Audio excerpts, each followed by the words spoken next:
ಬಸವನಾಡಿನ ಸಂಪ್ರದಾಯದಂತೆ ಸರ್ವರಿಗೂ ಶರಣು ಶರಣಾರ್ಥಿ. ಶರಣು ಶರಣಾರ್ಥಿ. ನಾವು ಮಾಡೋ ಒಳ್ಳೆ ಕೆಲಸಗಳೇ ಕೆಲವೊಮ್ಮೆ ಯಾಕೆ ನಮಗೆ ಪೂರ್ತಿ ಸಮಾಧಾನ ಕೊಡೋದಿಲ್ಲ? ಈ ಒಂದು ಆಳವಾದ ಪ್ರಶ್ನೆಗೆ ಬನ್ನಿ ಇವತ್ತು ವಿಶ್ವಗುರು ಬಸವಣ್ಣನವರ ಒಂದು ವಚನದಲ್ಲಿ ಉತ್ತರ ಹುಡುಕೋಣ. ಖಂಡಿತ.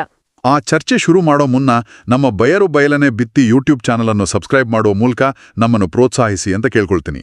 ಹೌದು, ಇಂದಿನ ನಮ್ಮ ಚರ್ಚೆಗೆ ಆಧಾರವಾಗಿರುವ ವಚನ ಹೀಗಿದೆ: ಎಲ್ಲಿಲ್ಲದ ಘಾಣವ ನಾಡಿಲ ಎತ್ತಿನಂತಾಯ್ತೆನ್ನ ಭಕ್ತಿ, ಉಪ್ಪ ಅಪ್ಪುವಿನಲ್ಲಿ ಅದ್ದಿ ಮೆಲಿದಂತಾಯ್ತೆನ್ನ ಭಕ್ತಿ, ಕೂಡಲ ಸಂಗಮ ದೇವ ಆನು ಮಾಡಿದನೆಂಬ ಕಿಚ್ಚು ಸಾಲದೆ.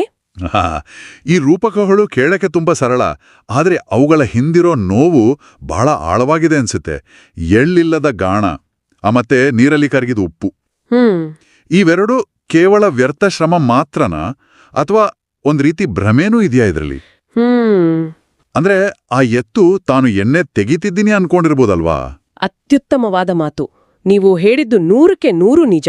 ಇದು ಕೇವಲ ಫಲ ಇಲ್ಲದ ಕೆಲಸ ಅಲ್ಲ, ಇದು ತಪ್ಪು ತಿಳುವಳಿಕೆಯಿಂದ ಮಾಡಿದ ಕೆಲಸ. ಓ, ಆ ಎತ್ತು ತನ್ನ ಪೂರ್ತಿ ಶಕ್ತಿನ ಹಾಕಿರುತ್ತೆ, ಆದ್ರೆ ಮೂಲ ಪದಾರ್ಥವೇ ಇಲ್ಲ. ಹಾಗಾಗಿ ಶ್ರಮಕ್ಕೆ ಬೆಲೆನೇ ಇಲ್ಲ. ಸರಿ. ಹಾಗೇನೆ ಬಸವಣ್ಣನವ್ರು ಹೇಳ್ತಿರೋದು, ಅಹಂಕಾರದಿಂದ ಮಾಡುವ ಯಾವುದೇ ಭಕ್ತಿ ಅಥವಾ ಸತ್ಕಾರ್ಯ ಅದು ಶುರುವಲ್ಲೇ ತನ್ನ ಮೌಲ್ಯವನ್ನ ಕಳ್ಕೊಂಡಿರುಕ್ಕೆ. ಹಾಗಾದ್ರೆ ಈ ವ್ಯರ್ಥ ಶ್ರಮಕ್ಕೆ ಮೂಲ ಕಾರಣ ಅದನ್ನೇ ಬಸವಣ್ಣನವರು ಕೊನೆ ಸಾಲಲ್ಲಿ ಸ್ಪಷ್ಟಪಡಿಸ್ತಾರೆ ಅಲ್ವೇ? ಆನು ಮಾಡಿದೆನೆಂಬ ಕಿಚ್ಚು ಸಾಲದೆ ಅಂತ. ಹೌದು. ಕಿಚ್ಚು ಅಂದ್ರೆ ಬೆಂಕಿ.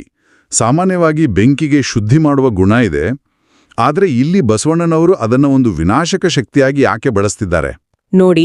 ವಚನದ ತಿರುಳೇ ಅಲ್ಲಿದೆ. ಈ ಕಿಚ್ಚು ನಮ್ಮ ಒಳ್ಳೆ ಕೆಲಸಗಳನ್ನ ಶುದ್ಧಿ ಮಾಡಲ್ಲ, ಬದಲಿಗೆ ಸುಟ್ಟು ಹಾಕುತ್ತೆ. ಹೌದು, ಇದು ಒಂದು ವೈರಸ್ ಇದ್ದ ಹಾಗೆ. ಹೇಗೆ ಅಂದ್ರೆ, ನೀವು ಎಷ್ಟೇ ಅದ್ಭುತವಾದ ಒಂದು ಸಾಫ್ಟ್ವೇರ್ ಮಾಡಿದ್ರೂ ಕೊನೆಗೆ ಒಂದು ಸಣ್ಣ ವೈರಸ್ ಸೇರ್ಕೊಂಡ್ರೆ ಇಡೀ ಕಾರ್ಯಕ್ರಮವೇ ನಿಷ್ಪ್ರಯೋಜಕ ಆಗುತ್ತೆ. ನಿಖರವಾಗಿ ಹಾಗೇನೆ ನಾನು ಮಾಡಿದೆ, ನನ್ನಿಂದಲೇ ಆಯಿತು ಅನ್ನೋ ಅಹಂಕಾರದ ಕಿಚ್ಚು ನಮ್ಮೆಲ್ಲ ಕಾಯಕ, ಭಕ್ತಿ ಎಲ್ಲವನ್ನೂ ಭ್ರಷ್ಟಗೊಳಿಸುತ್ತೆ. ಇಂಥ ಆಳವಾದ ವಿಶ್ಲೇಷಣೆ ನಾವು ಮುಂದುವರಿಸ್ತೇವೆ. ನಮ್ಮ ಈ ಪ್ರಯತ್ನಕ್ಕೆ ನಿಮ್ಮ ಬೆಂಬಲ ತುಂಬಾನೇ ಅಗತ್ಯ. ದಯವಿಟ್ಟು ನಮ್ಮ ಯೂಟ್ಯೂಬ್ ಚಾನಲ್ ಬಯಲು ಬಯಲನೆ ಬಿತ್ತಿಯನ್ನು ಸಬ್ಸ್ಕ್ರೈಬ್ ಮಾಡಿ. ಹಾಗಾದ್ರೆ ಇದು ಲಿಂಗಾಯತ ತತ್ವದ ಮೂಲಭೂತ ನಂಬಿಕೆಗಳಿಗೆ ನೇರವಾಗಿ ಸಂಬಂಧಪಟ್ಟಿದ್ದ, ಅಂದ್ರೆ ಈ ನಾನು ಅನ್ನೋ ಭಾವನೆ ಆಧ್ಯಾತ್ಮಿಕತೆಗೆ ಹೇಗಡ್ಡಿ ಬರುತ್ತೆ? ಹೌದು, ಖಂಡಿತ. ಲಿಂಗಾಯತ ತತ್ವದ ಪ್ರಕಾರ ಶಿವ ಅಂದ್ರೆ ಅದು ನಿರಾಕಾರ, ನಿರ್ಗುಣ ತತ್ವ. ಅದಕ್ಕೆ ಯಾವುದೇ ರೂಪ, ಗುಣ ಅಥವಾ ಅಸ್ತಿತ್ವದ ಹಂಗಿಲ್ಲ. ಆದ್ರೆ ಈ ನಾನು ಅನ್ನೋ ಅಹಂಕಾರ ಇದೆಯಲ್ಲ, ಅದು ಸಗುಣ ಸ್ವರೂಪಿ. ಓ, ಅಂದ್ರೆ ಅದಕ್ಕೊಂದು ಆಕಾರ, ಒಂದು ಗುರುತಿರುತ್ತೆ. ಕರೆಕ್ಟ್. ಶರಣರ ಅಂತಿಮ ಗುರಿ ಏನು ಅಂದ್ರೆ ಈ ಸಗುಣ ಸ್ವರೂಪದ ನಾನು ಅನ್ನೋದನ್ನ ಕಳ್ಕೊಂಡು ಆ ನಿರಾಕಾರ, ನಿರ್ಗುಣ ತತ್ವದಲ್ಲಿ ಒಂದಾಗೋದು, ಲೀನವಾಗೋದು. ಹೌದು. ನಾನು ಇರೋವರೆಗೂ ಆ ಐಕ್ಯತೆ ಸಾಧ್ಯನೇ ಇಲ್ಲ. ವಾವ್!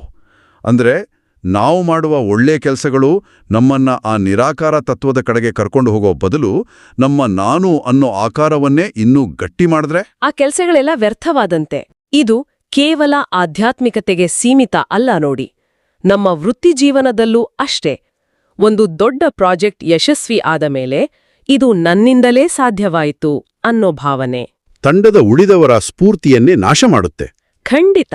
ಬಸವಣ್ಣನವ ತತ್ವ ಕೇವಲ ದೇವರಿಗಲ್ಲ, ಅದು ನಮ್ಮ ದೈನಂದಿನ ಮಾನವ ಸಂಬಂಧಗಳಿಗೂ ಅನ್ವಯಿಸುತ್ತೆ. ಹಾಗಾದ್ರೆ ಈ ವಚನದಿಂದ ನಾವು ಕಲಿಬೇಕಾದ ಪ್ರಮುಖ ಪಾಠ ಅಂದ್ರೆ ಮಾಡುವ ಕಾಯಕದಲ್ಲಿ ಕರ್ತೃತ್ವ ಭಾವವನ್ನ, ಆ ಮಾಡುವವನು ನಾನು ಅನ್ನೋ ಭಾವವನ್ನ ಬಿಡೋದು. ಹೌದು. ನಿಜವಾದ ಭಕ್ತಿ ಅಥವಾ ಕಾಯಕ ಅನ್ನೋದು ಅಹಂಕಾರ ಶೂನ್ಯವಾಗಿರಬೇಕು. ಆನು ಮಾಡದೆನೆಂಬ ಕಿಚ್ಚು ನಮ್ಮೆಲ್ಲರ ಪ್ರಗತಿಗೆ ದೊಡ್ಡ ಅಡಚಣೆ. ಈ ಅಹಂಕಾರವನ್ನು ದಾಟುವುದೇ ನಿಜವಾದ ಶರಣಸ್ಥಿತಿ. ಹಾಗಾದ್ರೆ ಕೇಳುಗರು ತಮ್ಮ ಜೀವನದಲ್ಲಿ ಈ ವಚನವನ್ನ ಹೇಗೆ ಅಳವಡಿಸಿಕೊಳ್ಳಬಹುದು? ಒಂದು ಸಣ್ಣ ಆಲೋಚನೆ ಮಾಡಬಹುದು.